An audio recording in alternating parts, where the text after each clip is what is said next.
We're continuing our discussion today of Gamergate, and I'm pleased to welcome Arthur Chu to the program. He's a writer who blogs about nerd culture for the Daily Beast and other websites.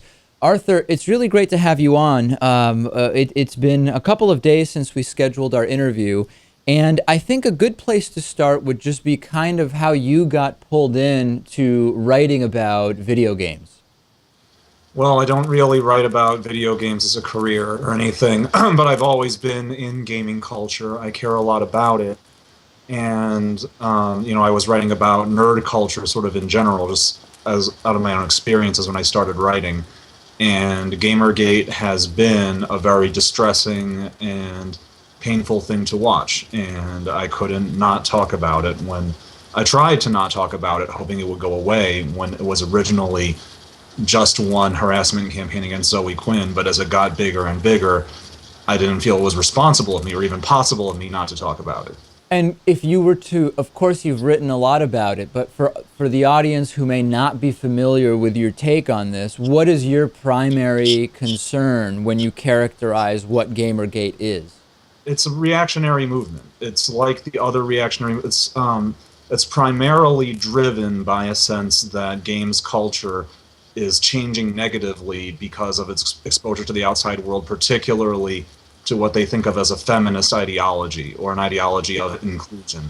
And a lot of people driven by, but not entirely, young white men who have been the demographic, the core audience for gaming, reacting with this extreme violent possessiveness to things that threaten to change their hobby. And I wrote something about how you see this kind of reaction in other venues in music. We actually have had a similar conflict like that in written science fiction with the Hugo Awards this year, with a huge political spat with right-wing authors, quote-unquote, trying to take back science fiction from the feminists and the PC left. And it's the same thing. All of the stuff about ethics boils down to attacking people based on what they see as an ideology that's changing their culture. And it's interesting because the more I dig into this, and with every subsequent interview, we're doing more and more research on our end to figure out all of what's been said and all of what the positions are. It seems like the view you've espoused is one of the predominant views. And then the other one, it's interesting because it seems to be, it at least is framing itself as a view that is not necessarily an opposite view to what you've stated, but simply that Gamergate is about something else, rather journalistic ethics, right? How would you characterize that claim? Is that a claim that doesn't resonate with you?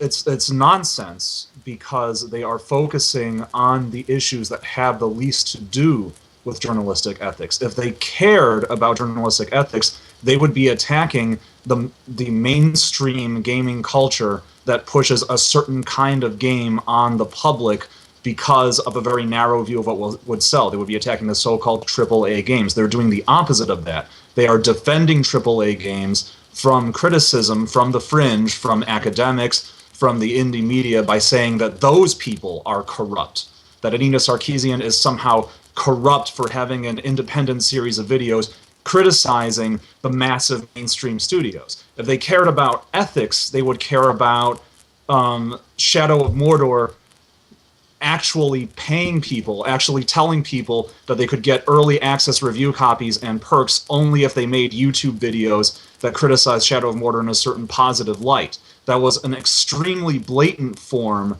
of marketers trying to influence reviews in a way that subverts journalistic ethics, but because it was in a field they see as culturally theirs, which is YouTube, as opposed to traditional sites, and because it wasn't in favor of what they see as a feminist ideology, they didn't care.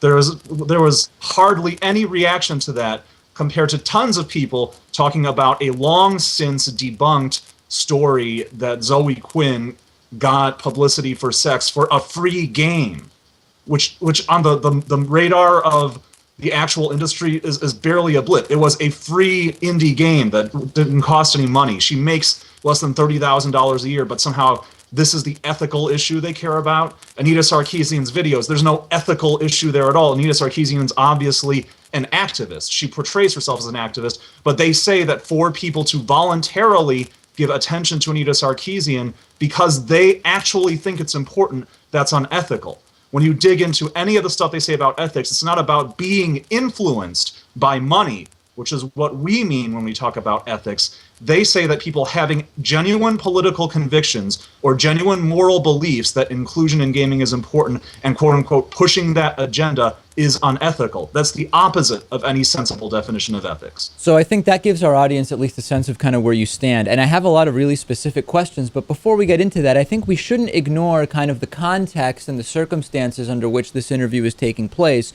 You've on Twitter been very, very critical of some of the prior interviews that I've done with regard to Gamergate. So yes. I would love to address exactly what your gripes are with me. And these have ranged from fairly specific critiques about the interviews themselves to bordering more on specific attacks on me as a journalist. So I'll open it to you. You tell me what your critiques are of our coverage so far.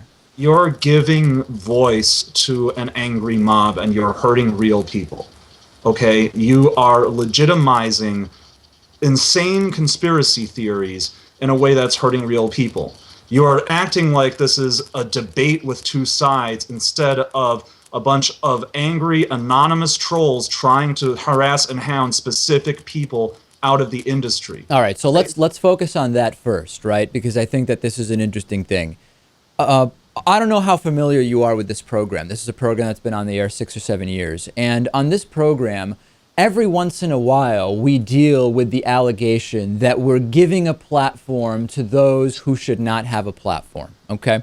And this is a conversation I've had with many, many people. In fact, there was actually, when this program was just starting in syndication, there was a time where a couple of individuals tried to band together and get our program kicked off of the air when we were on fewer stations, and each station really mattered a lot because we had interviewed a racist and had him tell us about his racist beliefs and where those beliefs came from, which to me is an interesting endeavor in journalism. So when the broader argument of we're giving a platform to voices that should not have a platform, I reject that completely in the sense that we do a program, and when we brought every single one of those individuals on that you're referring to, number one, they were not anonymous. We were interviewing specific people and asking them about their specific views. And number two, none of their views were unchallenged, and all of their views were handled as if they were merely assertions that may be true and they may not. So I reject the idea at face value, Arthur, that people were allowed to come on and pat it on the back for saying whatever they want, and that I said everything this person said is true, because that didn't happen. No, but you are legitimizing a false balance kind of narrative, and you're doing it at a time when this is a live issue, when there are active threats to people right now. You are asking Zoe Quinn in particular to address concerns brought up by the people harassing her while she is being harassed, while she is in fear for her safety. Okay, let's address that though, Arthur. We have to go piece by piece though, Arthur. What are you talking about? Zoe Quinn has not been on this program. Right. You were publicly drawing attention to her, pressuring her to get on this show. Okay, let's explore that. How do you define pressure? And I asked the question in this context, and just let me get the question out. You'll have plenty of time to answer. We don't have direct contact information for any of the folks that we've had on regarding this issue. Every single one of them was contacted via Twitter and booked via Twitter. And that's the same way we attempted to contact Zoe Quinn. So define the pressure that you say was applied. If you had any context, if you even clicked on Zoe Quinn's timeline or looked at her mentions, you could see that she is under constant harassment, that there are people constantly contacting her, accusing her of vile things, and putting her on the defensive. And then, when you did contact her, and she said that she wanted to speak about it in private, you continue to talk to her. You continue to dot reply her, which means showing your replies to all of your followers. And if you can see your own timeline, you can see those people are there in your mentions, that you have a lot of fans on Twitter now, going out, baying for the throats of these targets that they are hoping you will take down or expose on TV. Okay, that's fair, Arthur. But let's so that everybody knows, right? I'm completely upfront about this entire thing. Zoe Quinn responded to me with several tweets. I saw them in reverse order because of the way in which I looked at the replies that I had on Twitter. I did send a couple of replies to her publicly until I realized she asked to discuss this in private. And from that point forward, I sent no more such tweets. But to say that because other people are harassing her, which I don't deny, Arthur, right? I don't deny that at all. The fact that I offered an opportunity for her to be interviewed, to say that that's harassment, I feel is a mischaracterization, an unfair one. If you don't understand the context of the conversation you're having, if you don't understand the context of why Zoe Quinn might be afraid of public contact, or the context of what it means for you to contact someone on Twitter with all of these people following you, I mean, you know that a dot reply is used so other people to draw attention to the fact that you're contacting someone, right? That's the only reason to do it. Twitter is designed so that if you don't dot reply someone, only she and you and your mutual followers can see it. If all you wanted to do was contact her without showing your new followers that you were contacting her, you could have done that. Yes, I totally understand that, Arthur. And, you know, as a general thing, and this is me being just a Twitter neophyte of sorts, my understanding, and I think outside of Gamergate, this may be different, is that if you don't dot reply, people don't see that you're engaging on Twitter. And the whole point of Twitter is for people to see that you're engaging. So as a general thing, I dot reply on Twitter. And you know what, Arthur? I apologized for any perceived insensitivity to the situation of Zoe Quinn. I really feel that this is a non-issue that you're just trying to kind of pick on me for. No, it's not a non-issue. Zoe Quinn wrote at length in a later blog post about why it's not a non-issue. That what you're doing is drawing attention and feeding the flames of an online angry mob. And and Arthur, to be completely clear. Past days, David, I have had people call me a rape apologist and a rapist and bring up something that happened to me years ago that's very difficult for me to talk about, just to smear me online, just to rattle me. But Arthur, what does that have to do with me offering Zoe Quinn an interview and just saying, come on and talk about this if you want, and if you don't want to, don't? I don't understand the connection to what you're telling me about right now. Zoe Quinn has done interviews. What is this interview going to offer that the other interviews didn't?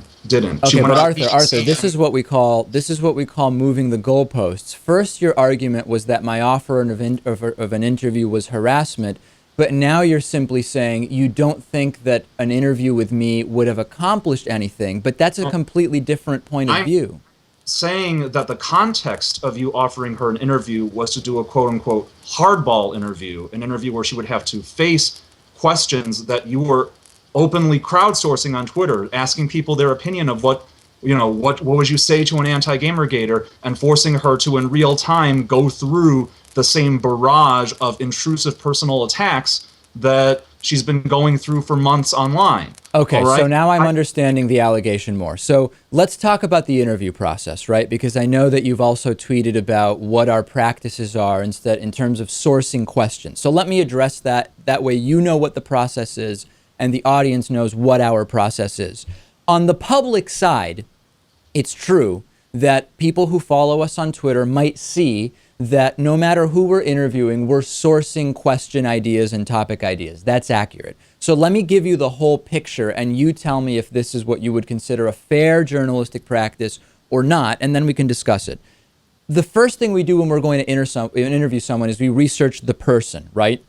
This includes what the individual has said and what others have said about them in writing, on blogs, etc.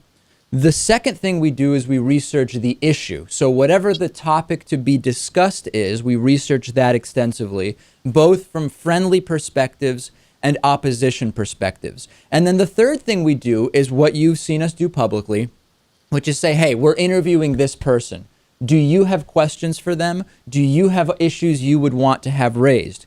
Every single one of those issues will only make it into my notes, which I have here in front of me, if we've independently then researched every aspect of what the claim or suggestion has been, and we've deemed it to be worthy of asking. And I'll give you an example that applies to you. I got 10, 20, 30, 40 emails with links to tweets of yours asking me to ask you about specific tweets you've sent. And you know what, Arthur? 95% of those I looked at and I said, you know, this may be an attempt to be funny or satirical, but there's really no scandal here in most of what Arthur has said, and almost none of that stuff even made it into phase 2 of research. Now, to me, this seems like a pretty extensive and fair guest research process. Tell me if I'm wrong. You're acting like Zoe Quinn is a political candidate running for office who needs to fairly debate her opposition. She is the victim of a crime, and you are enabling the people who are committing that crime. Arthur, this can't possibly be about Zoe Quinn because we never scheduled an interview with her. We never asked for questions for Zoe Quinn because she never even agreed to talk to us. I don't know why we're talking about Zoe Quinn. I was referring more to your criticisms of our Brianna Wu interview, which actually happened. The focus on an interview that was never even a possibility seems misplaced to me. Okay. Zoe Quinn was hesitant to do an interview because of how the Brianna Wu interview was handled. Okay, that's fair. I don't personally feel that the one question that she reacted negatively to was that big a deal. The framing of it afterwards, in which you fail to account for why she might, as a victim of sustained abuse, not be very receptive to hardball questions about whether or not she reacted appropriately to that abuse. I did not like that framing either.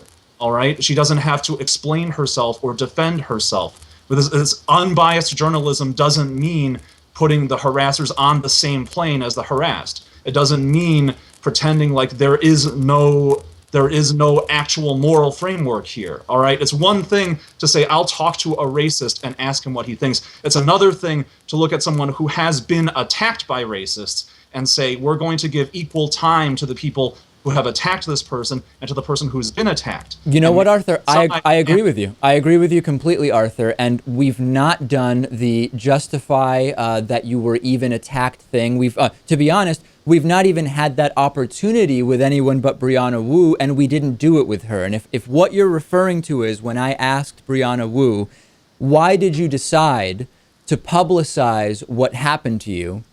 That was a question out of sheer personal curiosity because she handled it differently than how I've handled being attacked in similar ways, right?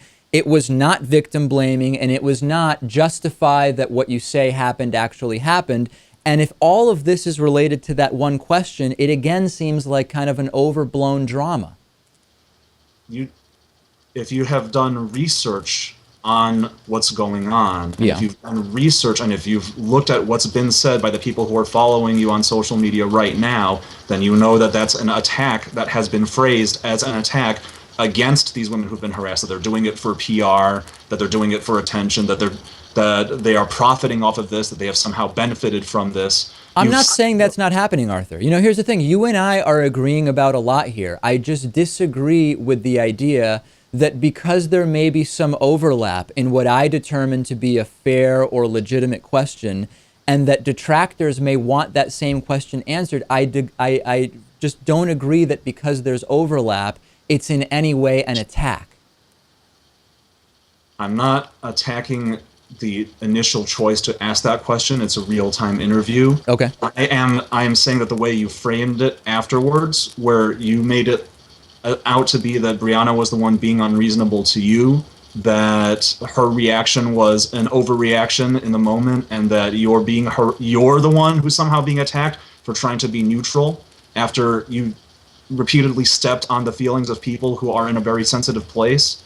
All right? That is what I have a problem with. Okay, I respectfully disagree that your characterization of what happened is accurate, in the sense that Brianna Wu did accuse me of doing a hit interview. I responded in the most kind of extemporaneous and immediate way that I thought to. I don't think it was an aggressive response. And with regard to our characterization of the interview afterwards, I didn't even say that she was being unreasonable, to use that term. I merely said she accused me of doing a hit piece. That's an empirical reality. People can interpret that however they want.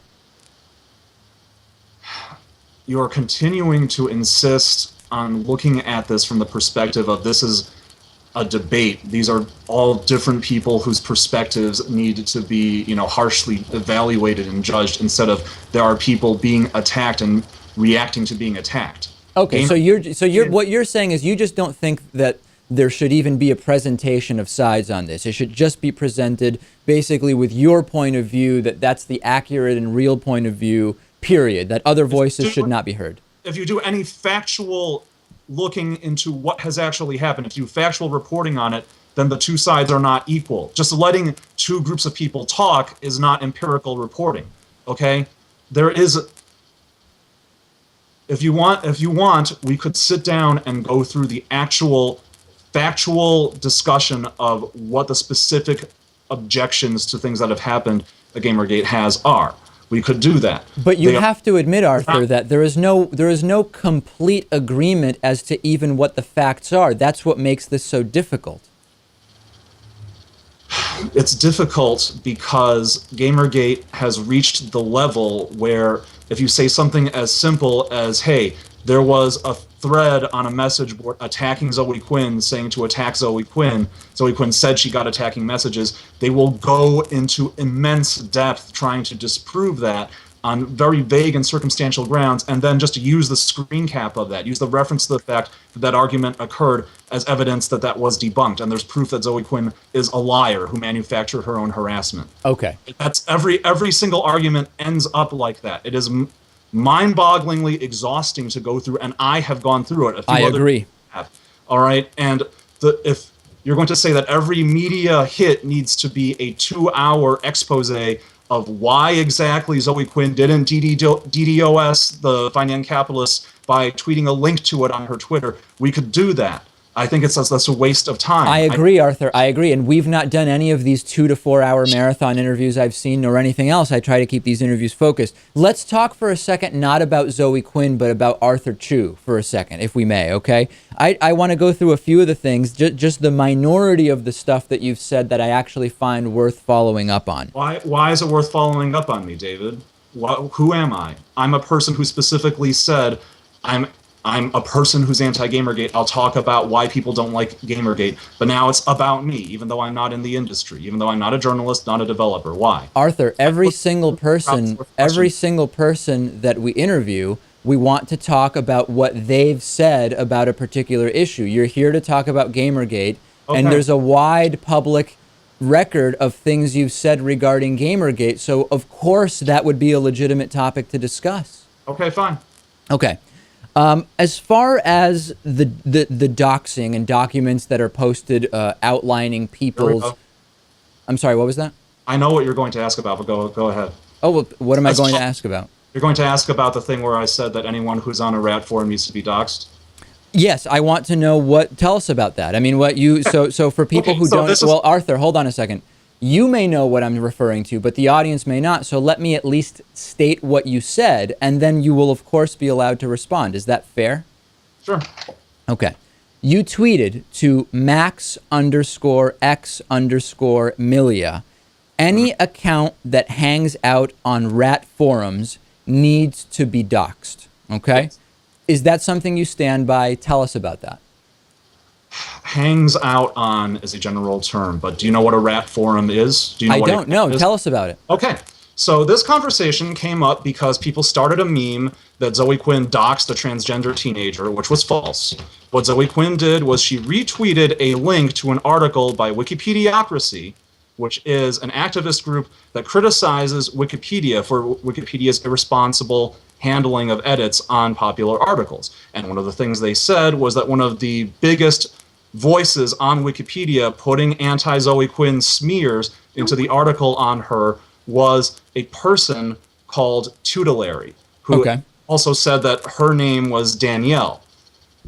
Wikipediocracy did some digging, just searching for the username Tutelary online, and found out that Tutelary was the same person, verifiably the same person. Tutelary is very interested in RATs, which are remote access tools or remote administration toolkits or remote access Trojans. RAT stands for a program that you use to access someone else's computer without their permission. It's a set of programs originally designed so that workplace IT administrators could monitor your workplace laptop, which you agree to as an employee while you're away from the office. But the rat communities on the internet are people who make a hobby out of disguising rats as malware, as Trojans, and finding ways to upload them to other people's computers through social engineering by lying to them so that they can take over those computers and either steal their personal data, or what's very popular now, there was an article about it a while ago, is to take over the webcam and capture images of someone without their permission and use those images to blackmail those people. It is an extremely illegal act, but thanks to the fact that the internet is largely anonymous and tracing activity on the internet is very difficult if the person doing it knows what they're doing, hardly any of these cases are prosecuted, even though most of them are, many of them are reported, and most of the people are very open about what they do behind their handles on these forums. So Tutelary was a poster on Hack Forums, which is a forum for people who use RATs, who use remote access tools, to steal information from women's computers, specifically women. And Tutelary, he said in this post on this forum that a great way to get women to trust you is to pretend to be a woman. Just make a profile, have a pic, start a conversation, and before you know it, quote unquote, you have another slave. Slave is slang on these forums for a woman they've successfully blackmailed using information from their computer to continue to get them to do things that they want. The whole thing is extremely revolting and incredibly illegal. And then Tutelary said, by the way, I'm not actually a girl, haha. Okay, this was given as evidence, both one, as the kind of person Tutelary is, if we're going to talk about character when it comes to whether people should be allowed to contribute on Wikipedia unsourced information about people they don't like, and two, evidence that Tutelary is a criminal and that Tutelary is lying about being a woman. He's not a transgender individual. He's a person who is lying about being a woman and said so, in order to commit crimes against women. I've got you, Arthur, but just in the interest of what I think you're getting at is that this is such an extreme and revolting and illegal activity that in these situations, because they're so rarely prosecuted, you would actually endorse the doxing of these individuals to get them out into the light. Is that what you're saying? It depends what you mean by doxing. This is a very overused term. Wikipediocracy did not reveal this individual's social security number or reveal this individual's address or tell people to physically attack this individual. Wikipediocracy revealed this person's real name and linked that name to their online identity. And if that's doxing, then frankly, yes, I do support that. It's often the only way to warn people or to have any kinds of consequences for this behavior. I endorsed it when Adrian Chen from Gawker doxed Violent Acres, Michael Bruch, for running our jailbait and our creep shot boards. Okay. I stand by that. That's fine. And Arthur, I feel like I'm being very fair to you and I'm giving you time to talk about these things, but you have this attitude as if I'm somehow the bad guy here. You're asking me about something that's literally almost completely irrelevant to Gamergate. If you want to ask me what Arthur Chu thinks about doxing and about internet privacy, fine. If you think Arthur Chu is important, we can have that conversation. If you think what I think about how rape reporting laws work is important, which I bet is on your list, fine, then we can talk about that. But why is this important? No, you know what, Arthur? You keep referencing this story about the rape reporting and this difficult situation that you had earlier in your life. I actually wasn't planning on asking you about that. And I know I can tell you're aching to call me the bad guy as soon as I ask about it. But to be honest, I wasn't planning on asking about that. So I don't know why you keep bringing it up. It's almost like you want me to ask you about it so you can attack me. It's because I've been asked about it repeatedly. I've been harassed about it nonstop for 24 hours now, and it is because people saw your show as an opportunity to smear me and therefore smear "quote unquote" anti-Gamergate. Right, but Arthur, don't you think have I not been fair to people? In other words, you're bringing in biases from what other random people are saying on Twitter and projecting those onto me. So you think that you bear no responsibility for saying, I'm going to interview this person. Does anybody have anything that should be asked about? And then the mob descending to research them and dig up all the dirt they can on them. Because that's what's happened repeatedly to Zoe Quinn. That's what's happened repeatedly to Anita Sarkeesian. That's why these conspiracy theories grow. Because if you give a conspiracy theorist an opportunity to try to validate what they believe, they're going to dig in even further. It only encourages them. Evidence doesn't matter, just the opportunity to have their views heard matters. All right, well, Arthur, I'm doing this interview, and to me, evidence matters. So let's keep with what I want to ask about. Here's the other thing that's very specifically related to Gamergate that I want to get your thoughts on, and I think you may even be surprised about what my views on this are going to be. Of course, we have this hashtag Not Your Shield that has been used. Yep. And in response to that, you created kind of like a counter hashtag called Tweet Like Not Your Shield. Yep. Tell us a little bit about what the goal of the counter hashtag was. It was to point out how ridiculous the whole concept of Not Your Shield is and why its internal logic fails. It was to provide a space for people of color like me who are being told that we don't exist or that we're the pawns of San Francisco white hipsters who think Gamergate is nonsense to speak up about it. It was not an attempt to mock people for being minorities, and I resent the accusation that it was, and I resent people posting pictures of blackface into the tag and then saying that I support that because they did it, because they openly did it in order to attack me. When you make some of the posts, which tell me if my characterization is wrong. Some of the Tweet Like Not Your Shield posts strike me as satirical posts of what someone who is a minority or is a sexual orientation minority group or is disabled, what they might say as part of the Not Your Shield tag. Is that the idea? Is that the level of satire? The idea is to point out why their attempt to use their identity as a shield for what they're doing is ridiculous. It's, for instance, one of the tweets was, I'm a man of color, and that means that this movement can't be misogynist. The primary argument against Gamergate is that primarily the targets are women, and then people say that they're not white as though that has anything to do with it. Right, and you know what, Arthur?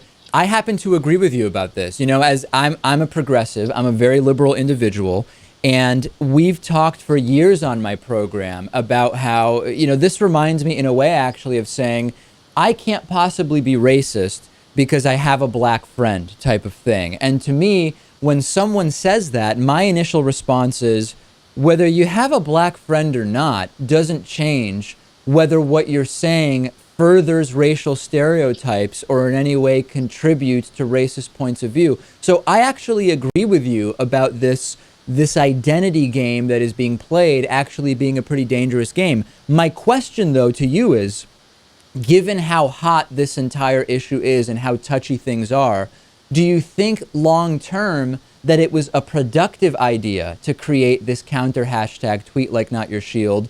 Couldn't anyone have predicted that it would have significantly backfired on your side from a public relations point of view? I don't see it as a backfire, honestly. I don't think that many people outside of Gamergate now share Gamergate's for the most part, if you are actually aware of what's going on, nearly everyone who's important in the industry who's spoken out about it, with some significant exceptions, but nearly everyone who's important in the industry, the celebrities, the media coverage, there's nothing redeemable about Gamergate. Okay, so talking about what's productive, of course there was a backlash to it. Anything that anyone says against Gamergate, there will be a backlash to it. Felicia Day got a backlash just for saying that she was afraid now. But it's also hurt some people, right? I mean, when you were a guest on NPR, a woman called in and said that she was very hurt by the statements that were made under Tweet Like Not Your Shield. Now, regardless of whether that's 1% or 50% or whatever,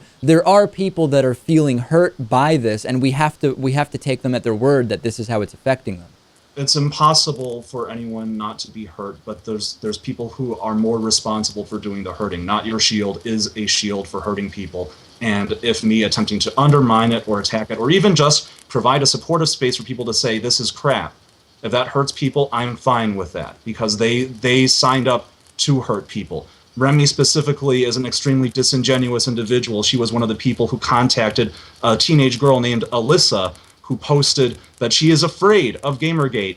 And Remy is one of the people who descended on her, bringing people to attack her for saying that and caused her to delete her Medium post and her Twitter account and then say that it's our fault are people criticizing Gamergate that we somehow brainwashed Alyssa and people like her into being Felicia Day into being scared of Gamergate, saying like we are the real minorities, we are the real women, the real people of color, and this is an elite San Francisco white hipster cabal that is lying to you all to make you afraid while doing things that are genuinely scary. So this whole thing, you know, I simply don't care anymore if people in Not Your Shield say that they're hurt, or they say, oh, we're the Gamergate harassment patrol and we're trying to help people. Everything they've done has been harmful. Being visited by the Gamergate harassment patrol, ask Free BSD Girl on Twitter how she felt when the Gamergate harassment patrol came out to tell her that she wasn't really being harassed. So you see this as kind of an eye for an eye, essentially? No, it's not an eye for an eye. It's people trying to survive and find some support while being mercilessly attacked by people in an insane movement with no point to it.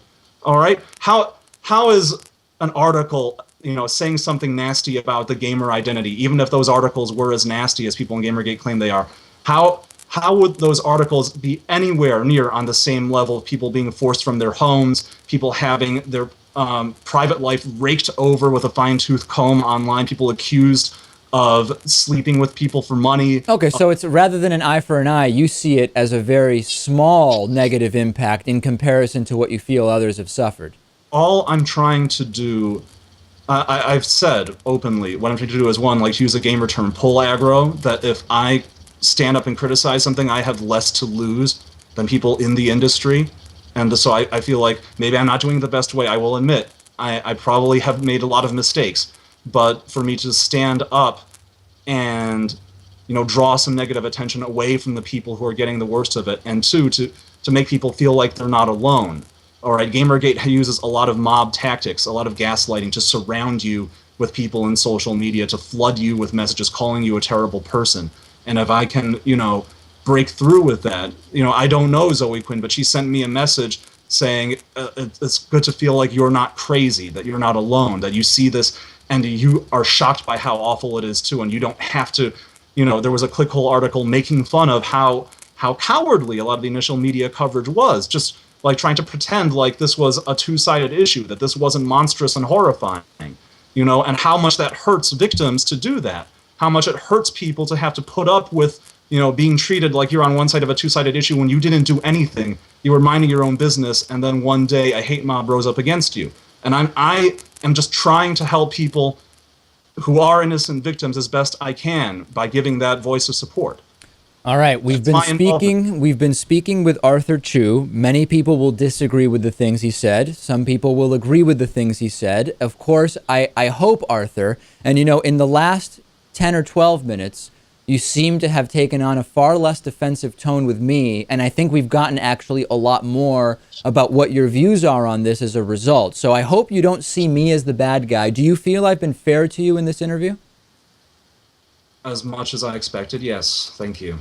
As much as you expected. Okay, well, we won't read into that too much, ladies and gentlemen, but there's probably some other meaning there. Arthur Chu, I do appreciate you taking the time to speak with me. Thank you. Likewise.